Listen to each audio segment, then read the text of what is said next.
Terminamos este texto de Hegel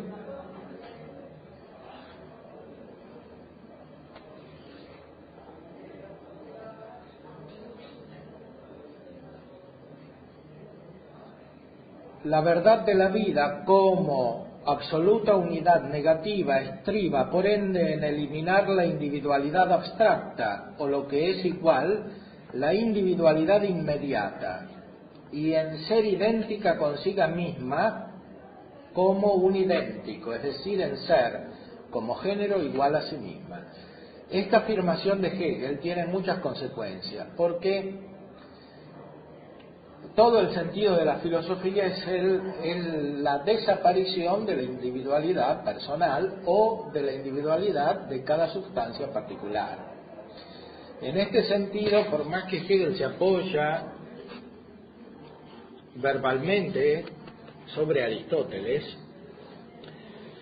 expresa lo inverso de Aristóteles, porque para Aristóteles toda la filosofía, toda la metafísica especialmente, se apoya sobre el estudio de la sustancia particular, que es lo más importante de todo, como se ve, por ejemplo, en el libro séptimo de la Metafísica.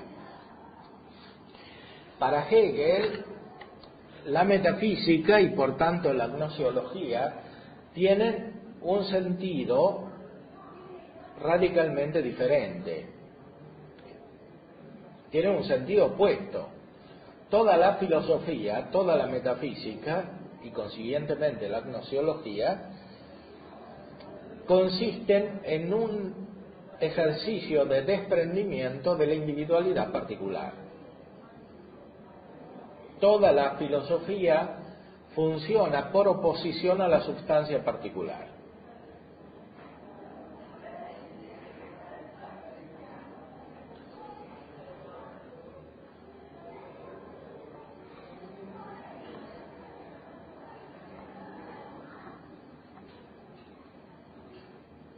En ese sentido, nos acercamos a la otra obra de Hegel que cité, la Fenomenología del Espíritu.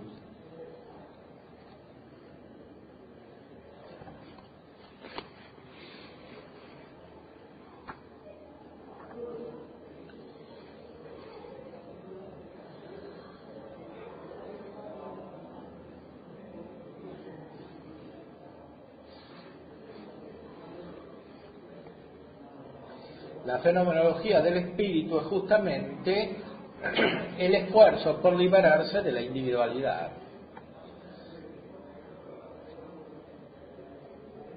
Es un camino psicológico que comienza por la que él denomina conciencia natural y termina en el saber absoluto. La conciencia natural es el pensamiento de un individuo particular. El saber absoluto es el pensamiento desligado de toda individualidad. Es el pensamiento que, como pensamiento, que teóricamente debería coincidir con el pensamiento de Aristóteles.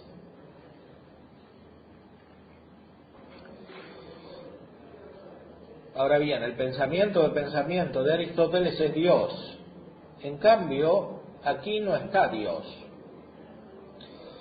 Porque el saber absoluto consiste justamente también en desprenderse de la idea de Dios o de Dios como una sustancia particular. El fondo de la realidad es genérico. Y en este sentido también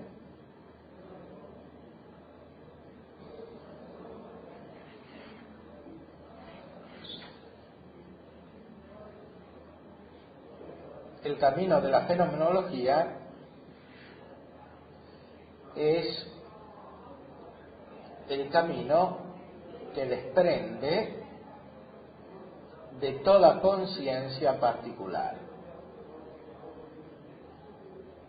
Dicho de otra manera, no hay alguien que piense. en el término del proceso. Al principio hay alguien que piensa, pero ese alguien que piensa, piensa que es él que piensa. Ahora bien, al final del proceso se da cuenta de que él no es él, identificando la particularidad con la superficialidad.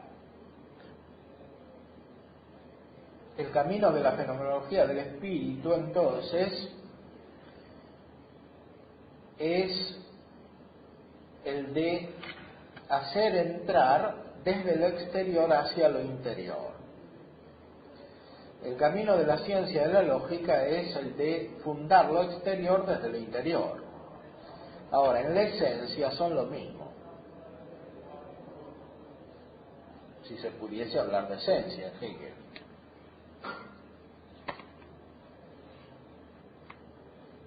Por supuesto que hay una diferencia en la redacción, porque Hegel, cuando escribió la fenomenología, era más joven, la escribió de una manera más rápida, con menos precisión, sistemática, podríamos decir, que la ciencia de la lógica.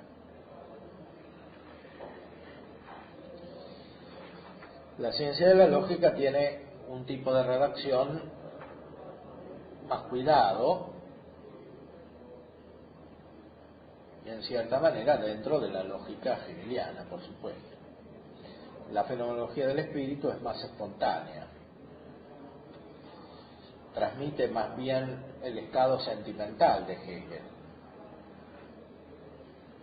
y produce también un efecto al nivel afectivo, la lectura de la fenomenología. Es una especie de método psicoanalítico filosófico, en un sentido que todavía no es el de Freud, aunque está emparentado con el de Freud.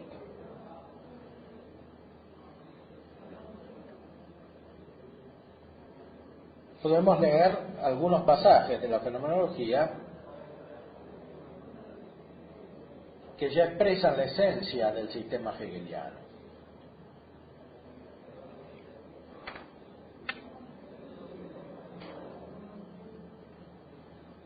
Es interesante citar el subtítulo de la fenomenología que dio la ocasión a Heidegger de publicar una obra que expresa como en el fondo Heidegger sigue a Hegel. El subtítulo es La ciencia de la experiencia de la conciencia.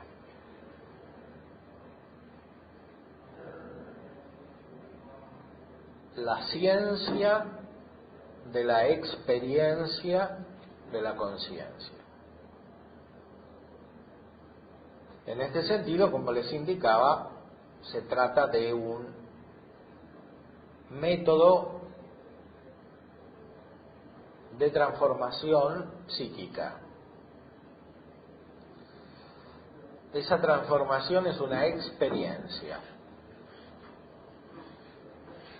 que corresponde a lo que en la tradición cristiana es la mística. Ahora, el sentido de esta experiencia es profundamente diferente del de la mística basada sobre las Sagradas Escrituras.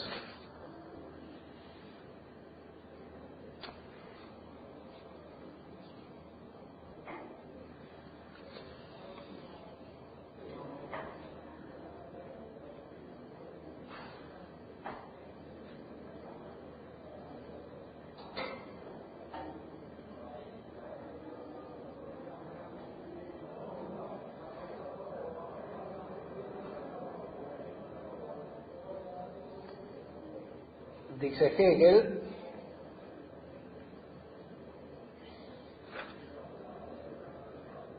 cuando arraiga la opinión del antagonismo entre lo verdadero y lo falso, dicha opinión suele esperar también, ante un sistema filosófico dado, o el asentamiento o la contradicción, viendo en cualquier declaración ante dicho sistema solamente lo uno o lo otro. No concibe la diversidad de los sistemas filosóficos como el desarrollo progresivo de la verdad, sino que solo ve en la diversidad la contradicción. El capullo desaparece al abrirse la flor, y podría decirse que aquel es refutado por esta. Del mismo modo que el fruto hace aparecer la flor como un falso ser allí de la planta, mostrándose como la verdad de esta en vez de aquella. Estas formas no sólo se distinguen entre sí, sino que se eliminan las unas a las otras como incompatibles, pero en su fluir constituyen al mismo tiempo otros tantos momentos de la unidad orgánica, en la que lejos de contradecirse son todos igualmente necesarios, y esta igual necesidad es cabalmente la que constituye la vida del todo. Aquí encontramos de una manera mucho más gráfica y espontánea lo que Hegel expresa en la ciencia de la lógica. Aquí aparece enseguida la vida del todo. El todo es viviente, es orgánico. Hegel estaba aquí más cerca del romanticismo. Toda la realidad es viviente y esa realidad es un proceso evolutivo, progresivo, en el cual unas formas, que son las formas de las cosas sensibles en la vida sensible, suceden a las otras. Como la flor sucede al capullo, o como la mariposa sucede al gusano, o a la larva. Según Hegel, una forma refuta a la otra. La flor refuta el capullo.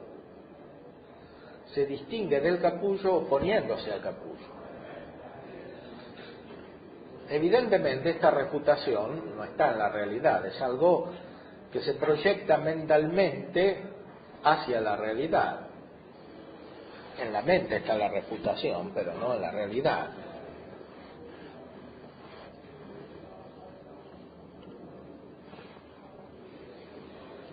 Sin embargo, este texto expresa lo fundamental de todo el sistema hegeliano, es una especie de sintonización experiencial con la realidad como un todo. Aquí Hegel está cercano a ciertas formas de pensamiento tipo New Age que existen en la actualidad, o ciertas formas de ecologismo. Es decir, la realidad es un todo viviente, entendiendo como modelo de la vida sensitiva.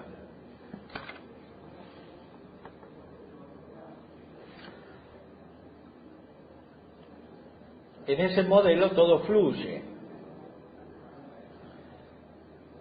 se mueve. En la ciencia de la lógica encontramos una especie de esquematización de esta visión, que en el fondo es imaginativa y afectiva, una racionalización de esta visión, lo cual coincide con esa especie de proceso psicoanalítico que decíamos que es la misma fenomenología del espíritu. La fenomenología por sí misma debe llegar a la ciencia de la lógica. O sea, ese modo de pensamiento que es imaginativo, que es simbólico y que es afectivo, debe llevar al pensamiento puro, que sería el de la ciencia de la lógica.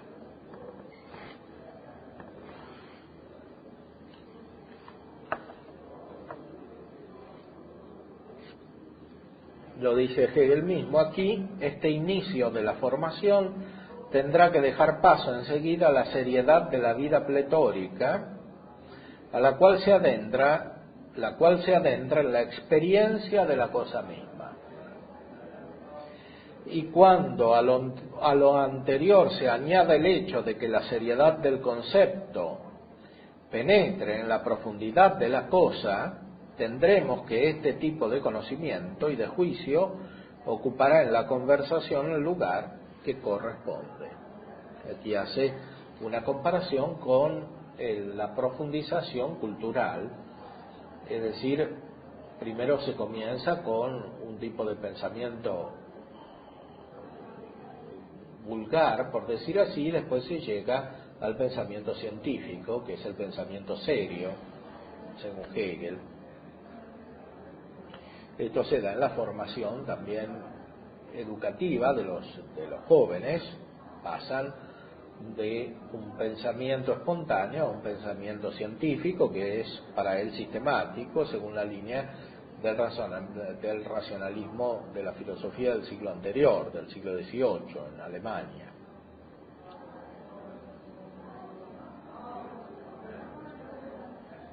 Por eso dice, la verdadera figura en que existe la verdad no puede ser sino el sistema científico de ella. La verdad es el sistema científico.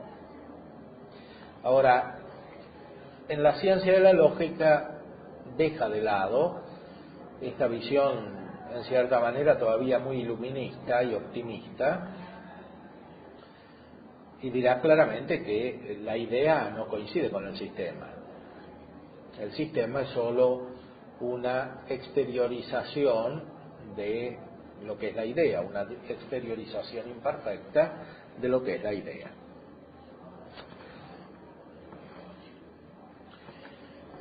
Y con esto terminamos por hoy con Hegel y seguimos con la gnoseología de Santo Tomás, como hicimos las otras veces.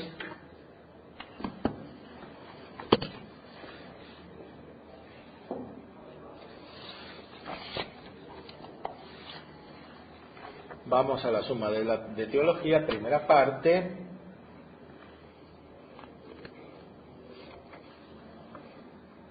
Hemos visto todo lo relativo a la doctrina del entendimiento agente, del entendimiento posible, según Aristóteles, explicado por Santo Tomás. Ahora vamos a fijarnos especialmente en los tres tipos de conocimiento intelectual. El conocimiento de las realidades inferiores, el conocimiento de sí mismo y el conocimiento de las realidades superiores y de Dios.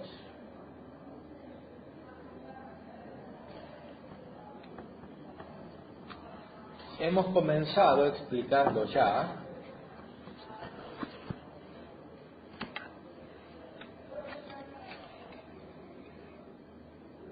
el conocimiento de las realidades inferiores.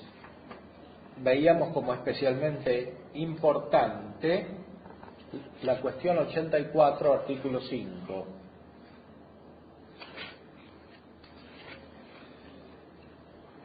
Aquí Santo Tomás, siguiendo a San Agustín, afirma que el alma intelectiva conoce las cosas materiales en las razones eternas.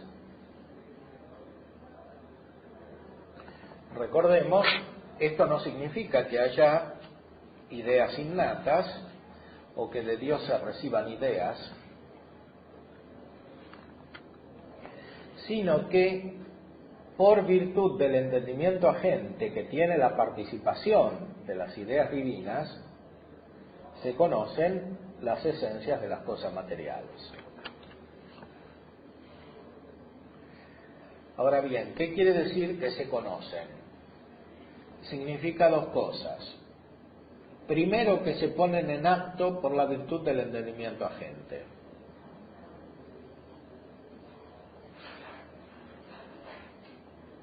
Segundo, que se asimilan en el entendimiento posible hasta tal punto que coinciden con el entendimiento posible.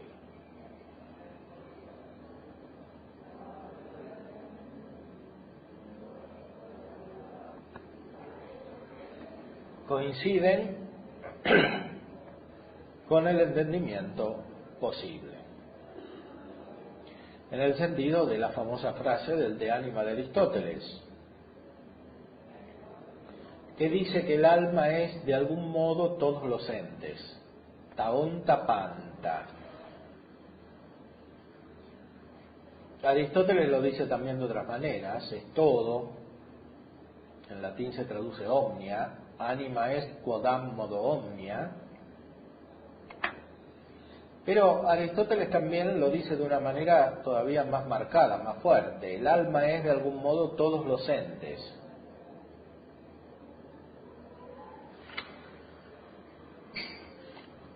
Recordemos que para Aristóteles el entendimiento en acto es lo inteligible en acto. Son lo mismo. Esta afirmación tiene consecuencias muy importantes, como es evidente. El entendimiento en acto es lo inteligible en acto. Ahora, el entendimiento no puede estar en acto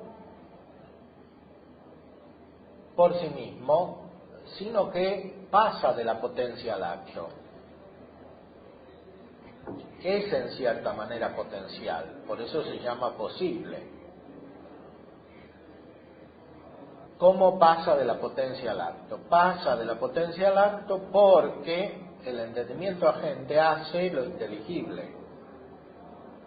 Lo hace no absolutamente, sino que lo hace en acto, a partir de la potencia que está en las imágenes. Las imágenes son potencialmente inteligibles, no actualmente inteligibles.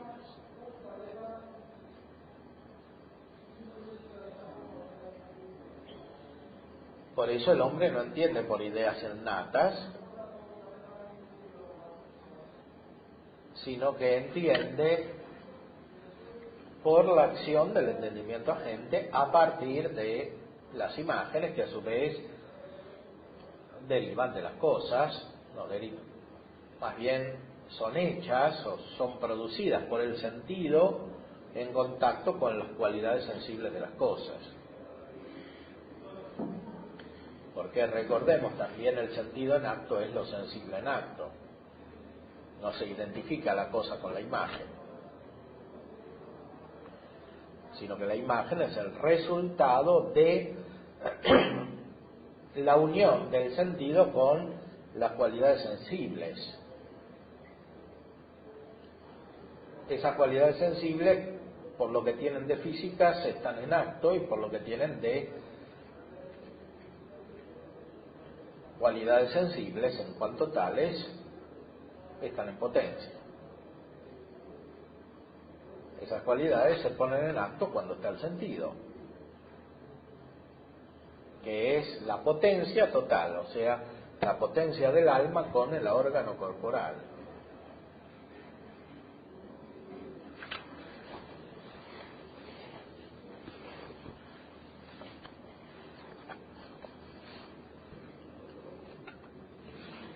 Por eso hay que negar que el alma entienda todas las cosas por especies que le son infusas naturalmente. No entiende el alma como los ángeles, que reciben de Dios las ideas, sino que el alma entiende de manera humana, no sin las imágenes. Recordemos nuevamente la frase de Aristóteles: el alma jamás conoce o piensa sin la imagen.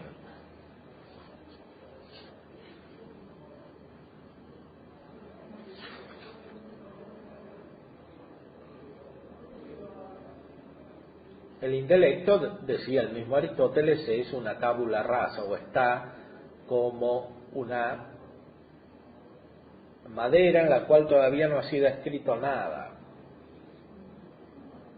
que puede ser escrita. es una comparación, evidentemente.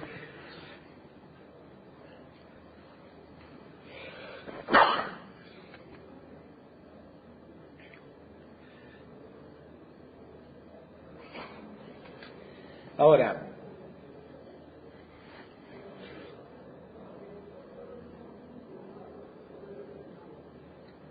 el alma no entiende recibiendo especies ya hechas, ni de Dios ni de los ángeles. Lo dice en el artículo 4 de esta misma cuestión.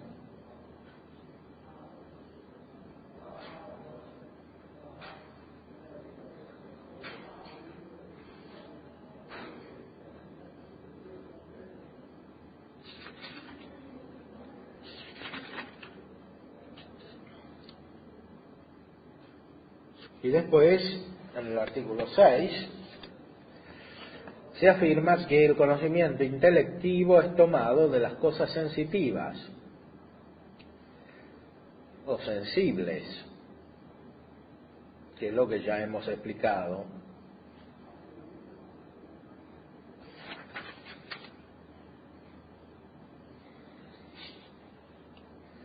Para entender, la inteligencia no solamente debe poner en acto lo inteligible en potencia que está en la imagen, o sea, debe partir de la imagen, sino que tiene que convertirse a la imagen. ¿Qué quiere decir esto? No quiere decir que tiene que volver después solamente, sino que quiere decir que en todo momento tiene que estar unido con la imagen. Es decir, tiene que volcarse a la imagen.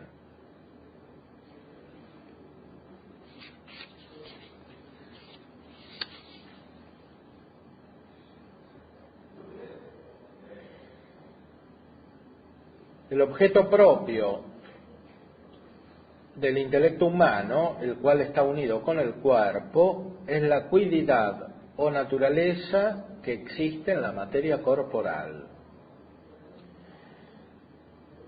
Y por tales naturalezas de las cosas visibles, llega también a un cierto conocimiento de las cosas invisibles.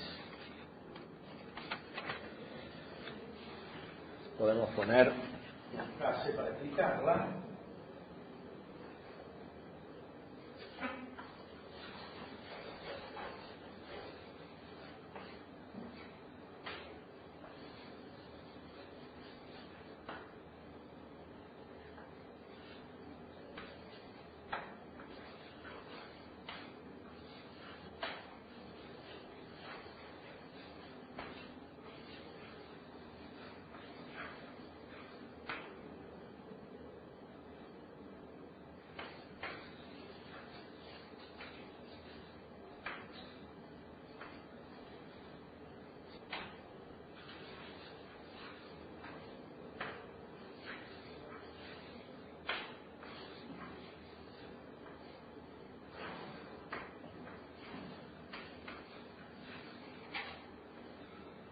Del intelecto humano que está unido con el cuerpo, el objeto propio es la cuididad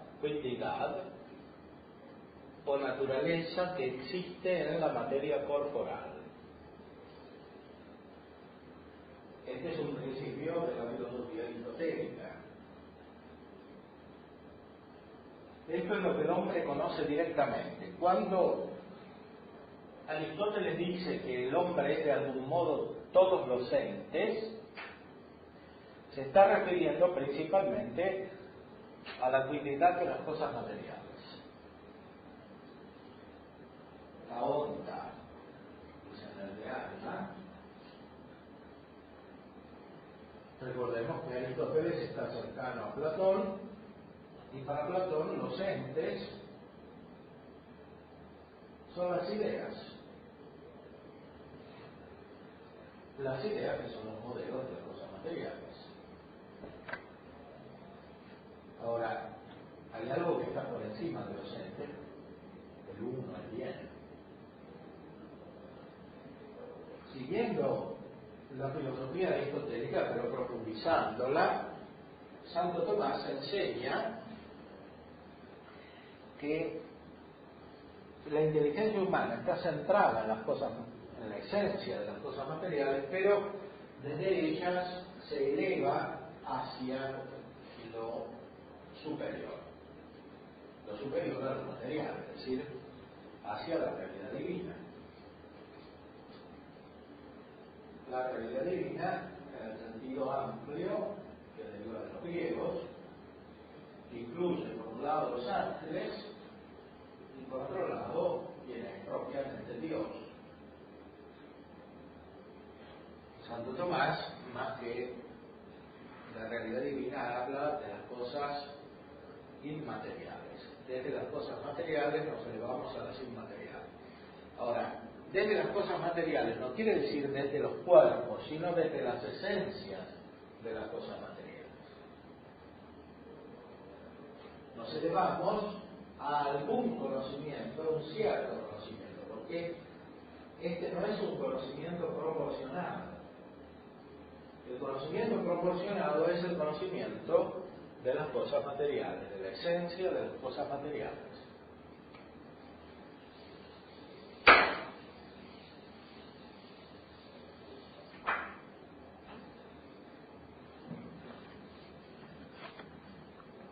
Ponemos la continuación.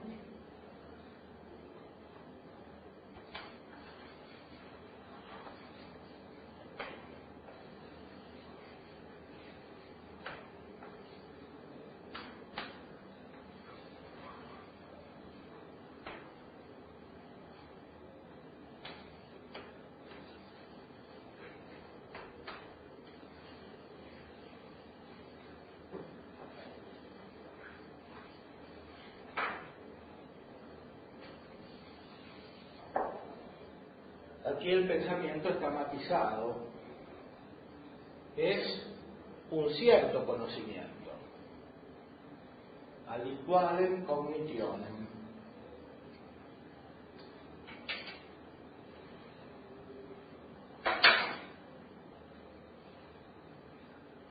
Aliqualem. Este etiam también matiza el pensamiento. Está expresando que directamente conocemos las cosas materiales en sus esencias. Y las cosas superiores, las cosas inmateriales, también las conocemos como si fuera un agregado, pero no es lo que directamente conocemos.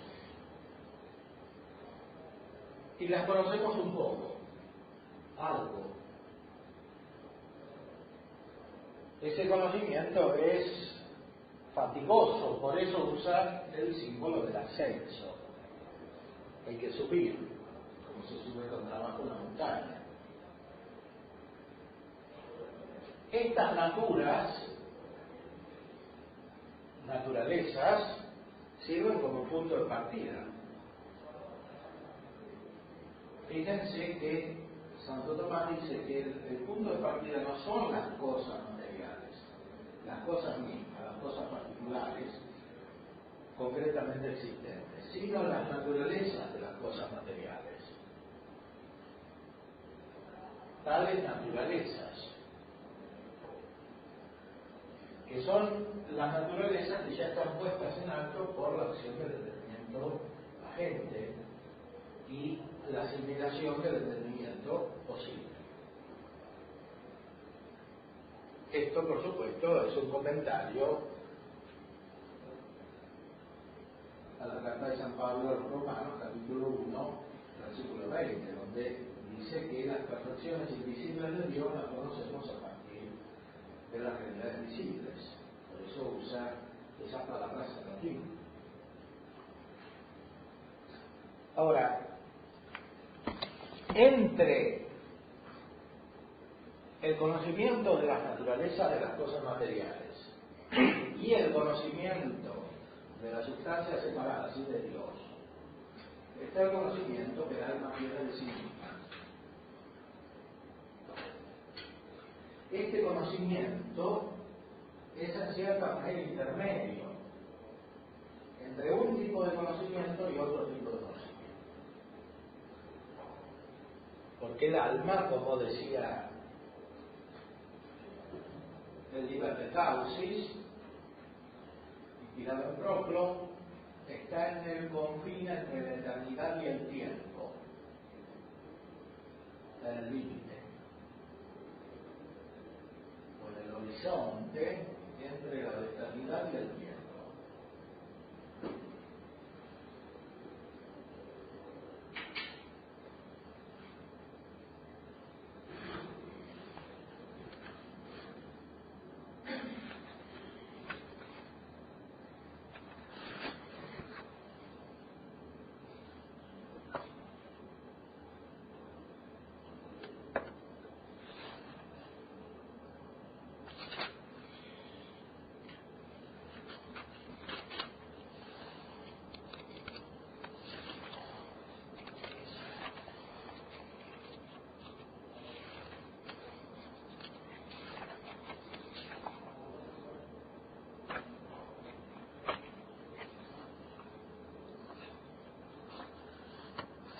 En la cuestión 88, entonces, se trata de cómo el alma conoce las cosas que son superiores a sí misma.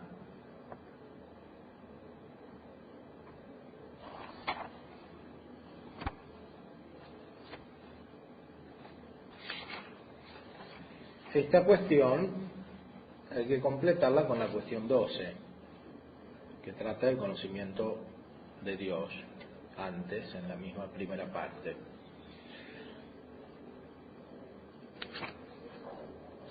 En primer lugar, entonces, en el artículo 1, si el alma humana, según el estado de la vida presente, puede entender las sustancias inmateriales por sí mismas.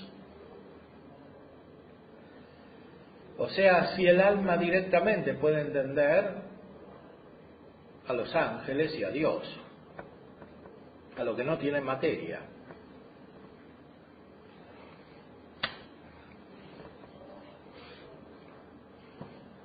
En el libro de la sabiduría se dice: lo que está en los cielos, ¿quién lo investigará? En los cielos se dice que están estas sustancias, según aquello del Evangelio de San Mateo 18. Sus ángeles están en los cielos. Por lo tanto, no pueden ser conocidas las sustancias inmateriales por la investigación humana. No pueden ser conocidas las sustancias inmateriales por la investigación humana.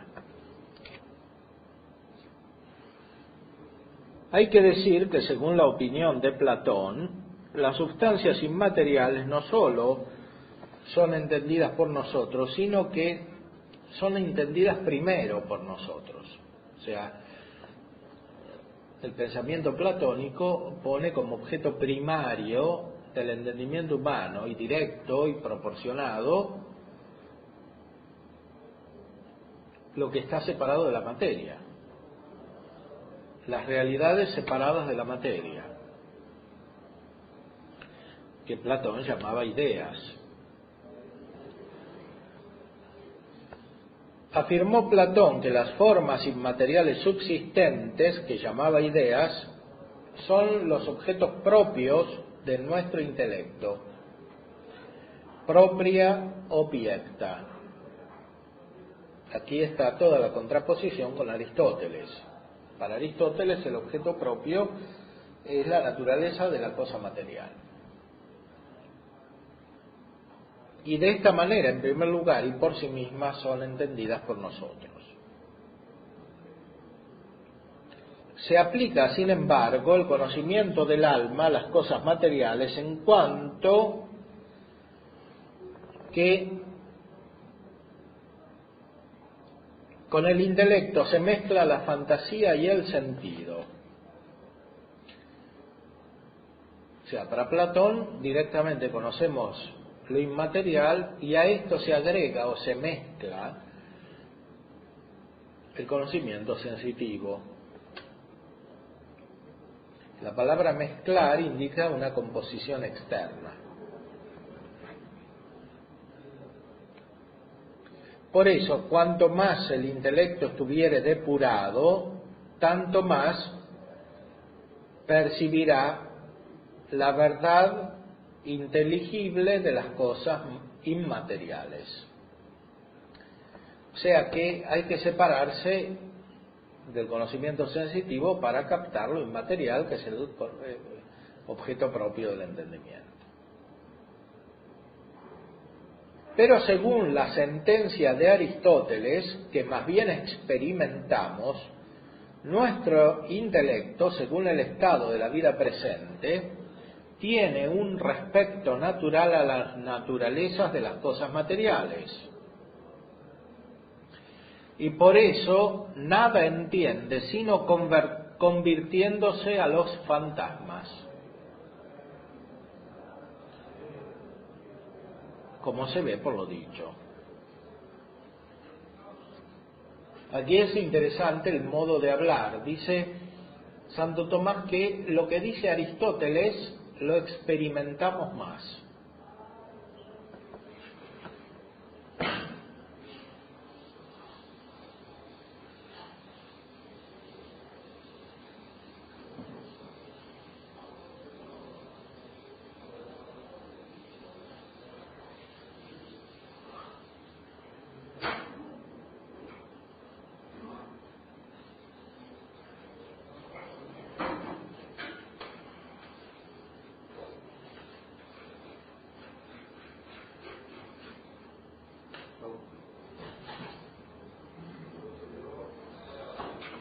Muy pocas veces Santo Tomás usa esta expresión, lo experimentamos más, especialmente cuando se refiere a una doctrina.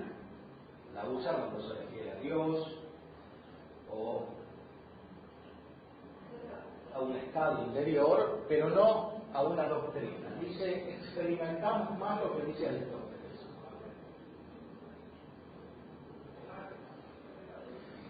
O sea, es más cercano a lo que nosotros vivimos, quiere decir.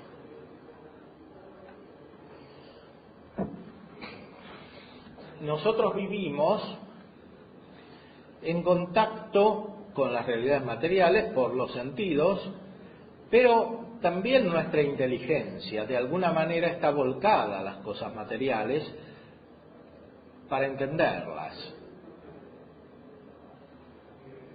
Por eso, por ejemplo, la mayoría de la gente busca como actividad principal las ciencias naturales o las ciencias físicas, las ciencias que se ocupan de las cosas materiales. Son las que atraen a la mayoría de la gente, porque son más connaturales al funcionamiento habitual del entendimiento.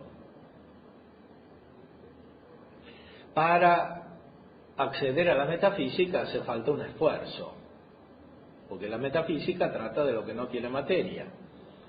Hay que ascender, como decía la frase anterior de Santo Tomás. O sea, nuestra experiencia coincide más con lo que dice Aristóteles que con lo que dice Platón.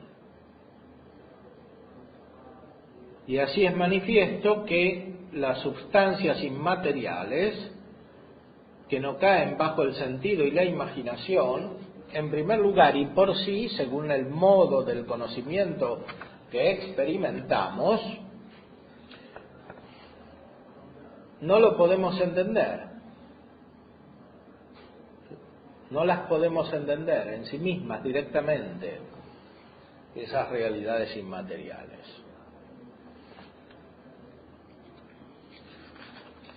Y aquí pone la opinión de algunos filósofos árabes, por ejemplo, Averroes, dice que hay un intelecto agente separado y que se une a nosotros, y de esa manera entendemos.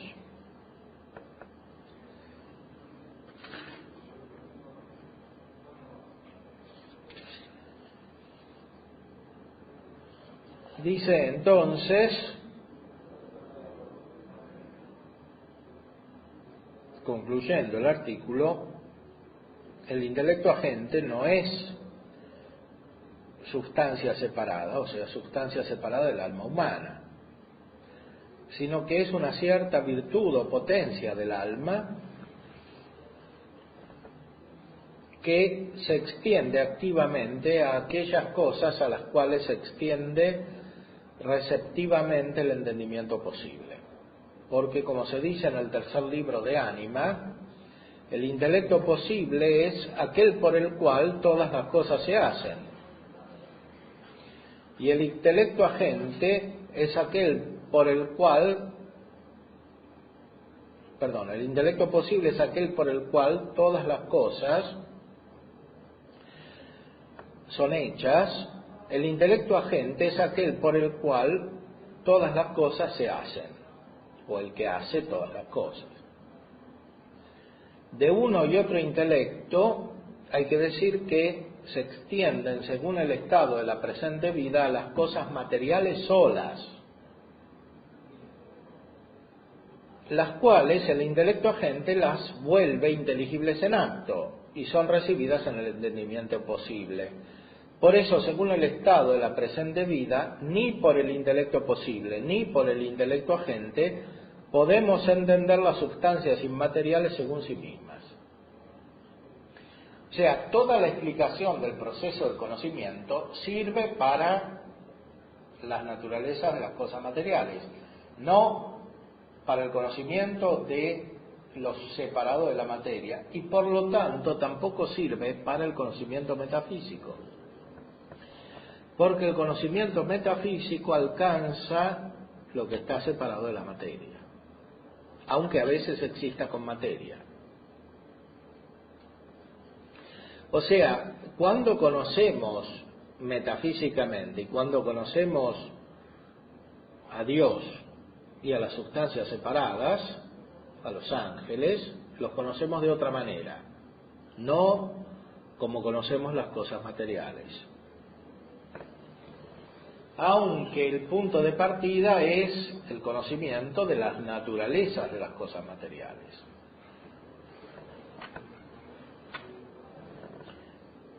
Que no hay que identificar con el conocimiento de las cosas materiales mismas, porque este conocimiento de las cosas materiales en cuanto tales como son, requiere que al conocimiento intelectivo se agregue el conocimiento sensitivo.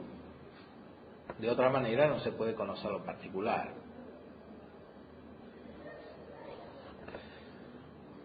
Repito, entonces, aquí Santo Tomás afirma explícitamente que sea el entendimiento agente, sea el entendimiento posible, en el estado de la presente vida, se extienden a las cosas solas materiales. Por eso Aristóteles decía que la metafísica es una ciencia divina, es la que tiene Dios. No es una ciencia humana o una posesión humana.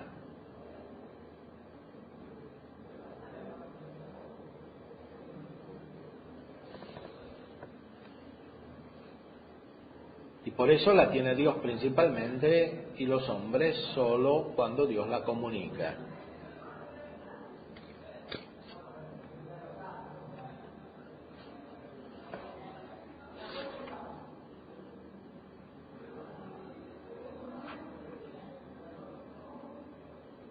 El artículo segundo se pregunta directamente si nuestro intelecto, por el conocimiento de las cosas materiales, puede llegar a entender las sustancias inmateriales. Aquí explica el proceso, cómo desde el conocimiento de estas naturalezas llega a las sustancias inmateriales.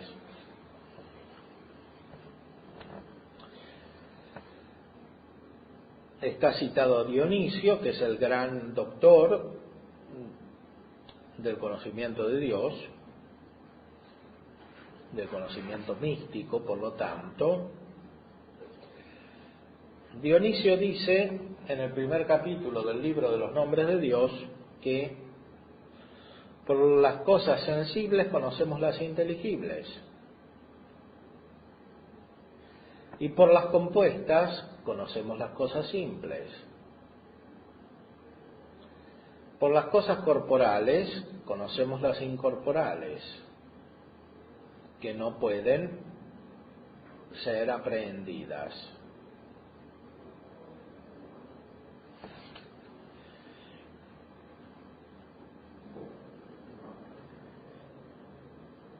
Dice Averroes, el comentador de Aristóteles árabe, que en el tercer libro de Ánima, que un cierto Aben Pace dijo que por el intelecto de las sustancias materiales podemos llegar, según los principios de la verdadera filosofía, a entender las sustancias inmateriales. Ahora, dado que el intelecto nuestro abstrae la cuididad de las cosas material de la materia, si de nuevo en esa cuididad hay algo de materia, podrá abstraer de nuevo.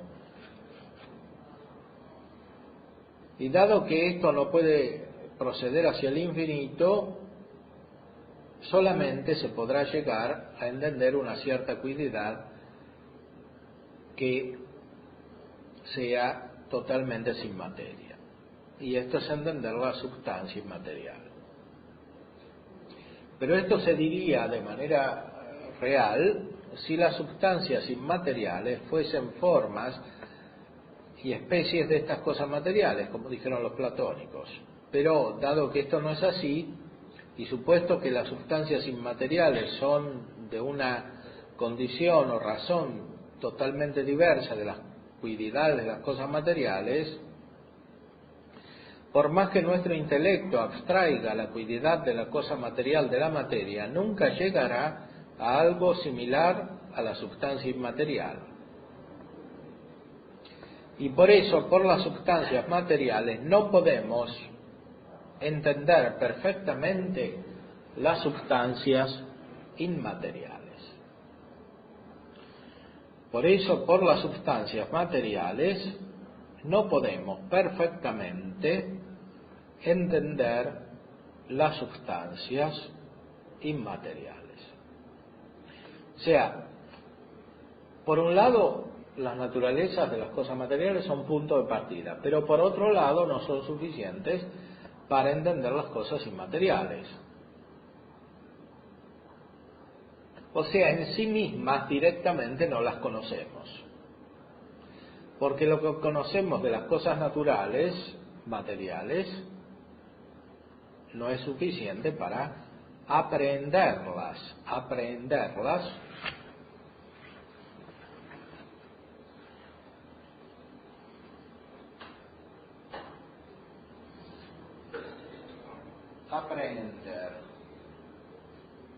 Aprendi.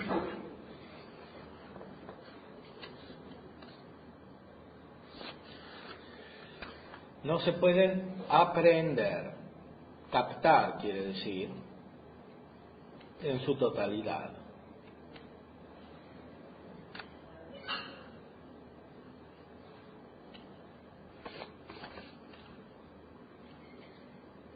Y en la respuesta a la primera objeción, explicando a Dionisio, vuelve sobre esta expresión, es un cierto conocimiento, aliqualem cognitionem.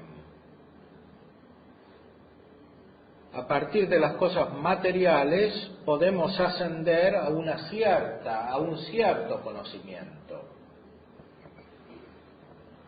de las cosas inmateriales, pero no perfecto, porque no hay suficiente comparación de las cosas materiales con las inmateriales. Pero si hay algunas semejanzas que se reciben en las cosas materiales, para entender las inmateriales, son muy disimilares, muy desemejantes, como dice Dionisio en el segundo capítulo de la jerarquía celeste. O sea, las cosas materiales muy lejanamente, muy imperfectamente, reflejan las espirituales.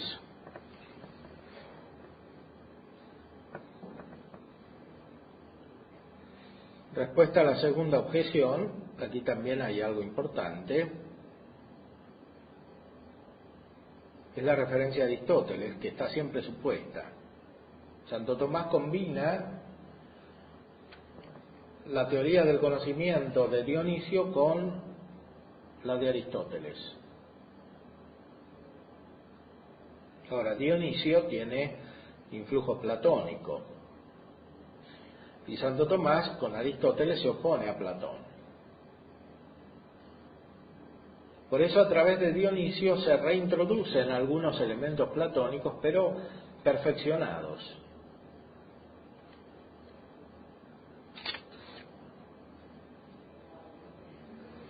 Acerca de las cosas superiores en las ciencias, máximamente se trata por la vía de la remoción. Y de esta manera habla Aristóteles acerca de los cuerpos celestes, por la negación de las propiedades de los cuerpos inferiores. Por lo cual, mucho más, las sustancias inmateriales no pueden ser conocidas por nosotros, de modo tal que aprehendamos sus cualidades, sino que acerca de nosotros, sino que acerca de ellas se nos transmite algo en los documentos de la ciencia por la vía de la remoción y por una cierta relación con las cosas materiales. Esta expresión es importante.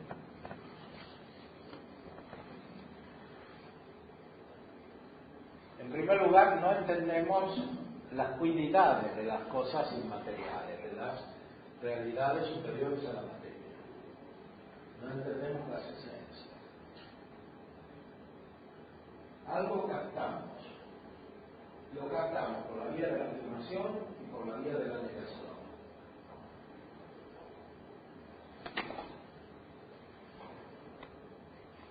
La negación es más bien la remoción, viam remotionis.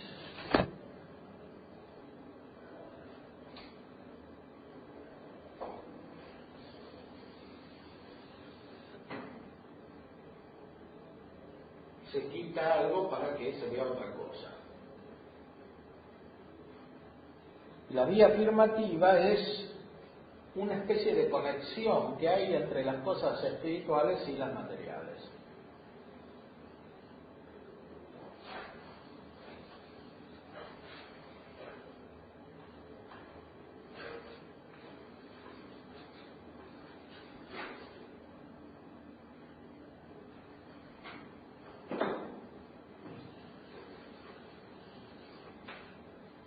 Una cierta relación o respecto a las cosas materiales, porque tampoco es una relación que nosotros podamos captar directamente, porque no es algo que sea inmediatamente sensible y ni siquiera es inmediatamente inteligible. Hay ciertas relaciones que nosotros captamos entre las cosas materiales por medio de la inteligencia. Pero la relación que tienen las cosas materiales con las inmateriales no la captamos directamente por la inteligencia del mismo modo. Por eso dice que es una cierta relación, algo.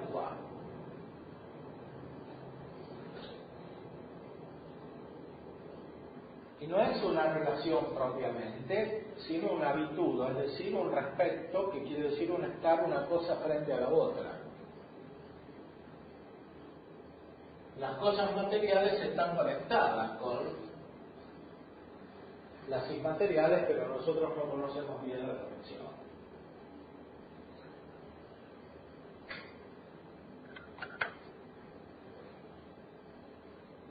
En esta doble vía no interviene el intelecto agente y el intelecto posible de la misma manera que cómo se conocen las cosas materiales o la naturaleza de ellas. Aquí el entendimiento posible opera según una capacidad suplementaria. Y el entendimiento agente no opera. El que opera es la realidad superior a la materia, es decir, la realidad misma de Dios o la realidad de los ángeles, o la realidad de las perfecciones participadas de Dios en la creación. Todo eso hace las veces de entendimiento agente. Para lo cual, el entendimiento posible tiene que tener una capacidad suplementaria que se llama potencia de obediencia. Esta potencia de obediencia a su vez es doble. Es natural y es sobrenatural. Es natural en cuanto se refiere a lo que Aristóteles llamaba ciencia divina o filosofía primera, es decir, cuando se refiere a Dios conocido naturalmente. Y es sobrenatural en cuanto se refiere a la revelación divina que hace conocer a Dios en sí mismo.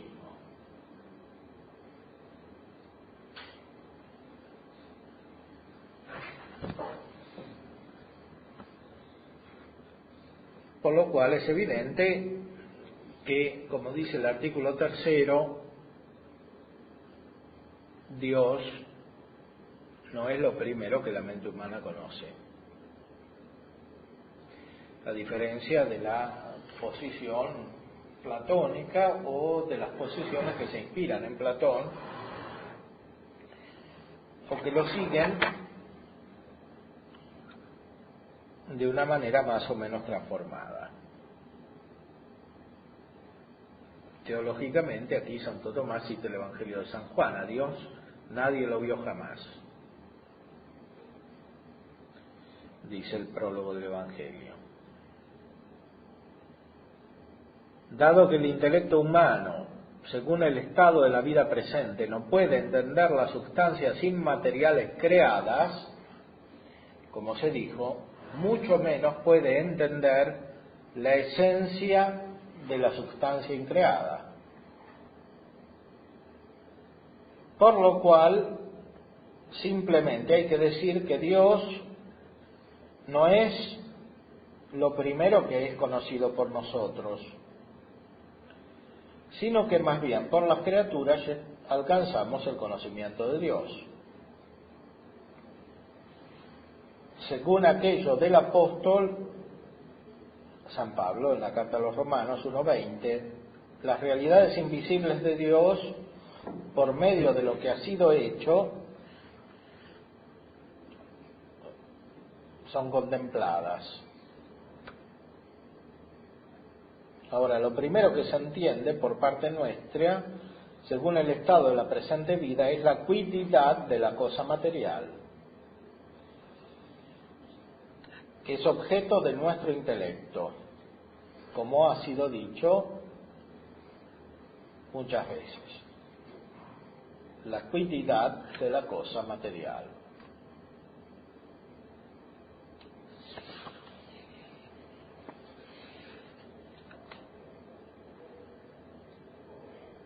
Sin embargo, hay que decir que todo lo conocemos a la luz de la primera verdad. Ya lo hemos afirmado con San Agustín, que está citado antes en la cuestión 84, conocemos todo en las razones eternas, como dice aquí la respuesta a la primera objeción.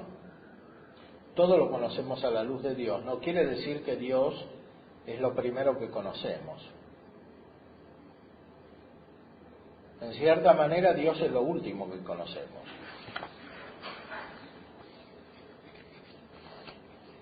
Porque nuestro intelecto no es proporcionado a Él.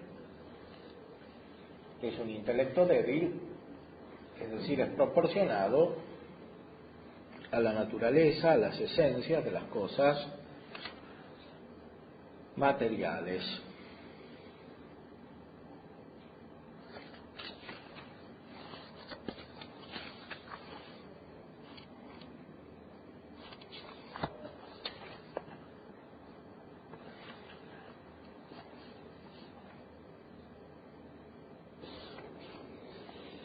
Y por último, en la cuestión 87, y lo completaremos la vez que viene, analizamos cómo el alma intelectiva se conoce a sí misma.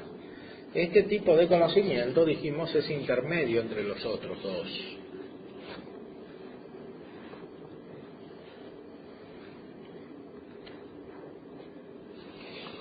Aquí también, por un lado, el alma no se conoce a sí misma directamente en su esencia,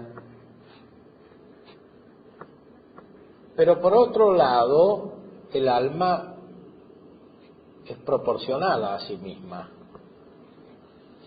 y por eso tiene un modo por el cual se capta directamente. Este modo se llama conocimiento habitual, cognitio habitualis.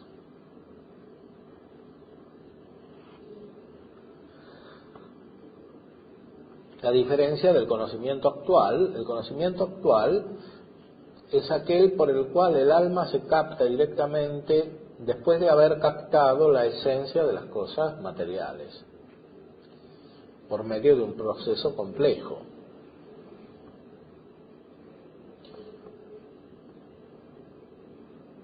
O sea, el alma capta su propia esencia de una manera indirecta, pero se capta a sí misma por experiencia de una manera directa.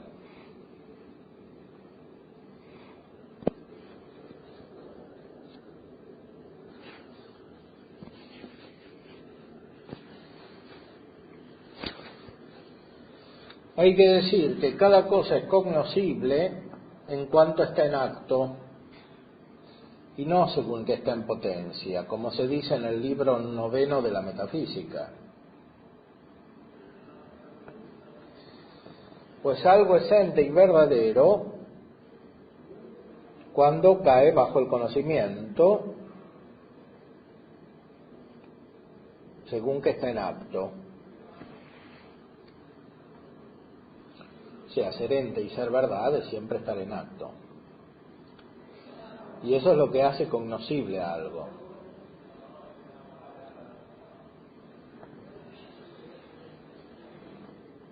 Y del mismo modo que suceden las cosas materiales, hace una comparación, y en el sentido, hay que decir que es manifiesto que el intelecto, en cuanto es cognoscitivo de las cosas materiales, no conoce sino en cuanto está en acto.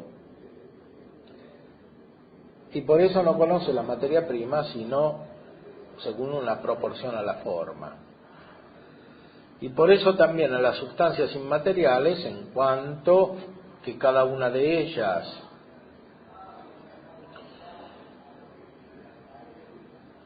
se relaciona con el estar en acto por su esencia, se relaciona también en modo tal que sea inteligible por su esencia. O sea, las sustancias inmateriales se entienden directamente a sí mismas. Los ángeles se entienden directamente a sí mismos. Son inteligibles en acto y son inteligentes en acto. Eso hay que aplicarlo de una manera superior a la esencia de Dios, que es acto puro. Y aquí entra de lleno lo que dijo Aristóteles, que Dios es conocimiento de conocimiento.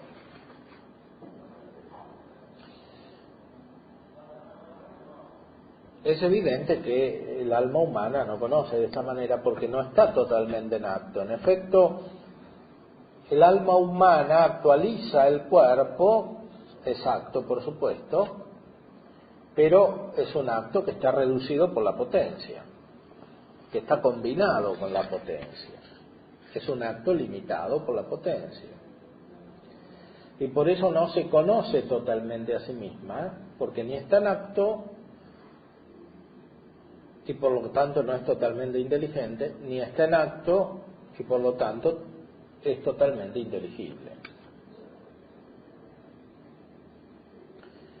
Debe llegar a ser inteligible en cierta manera, y eso se realiza cuando es perfeccionada por el conocimiento de otras cosas, y debe llegar a estar en acto de entender, lo cual de nuevo se da cuando es perfeccionada por el conocimiento de otras cosas. Y sólo así se capta a sí misma en su esencia, pero es una captación indirecta, porque se requirió el proceso de conocer las cosas materiales. Pero esto lo vamos a explicar mejor la próxima vez.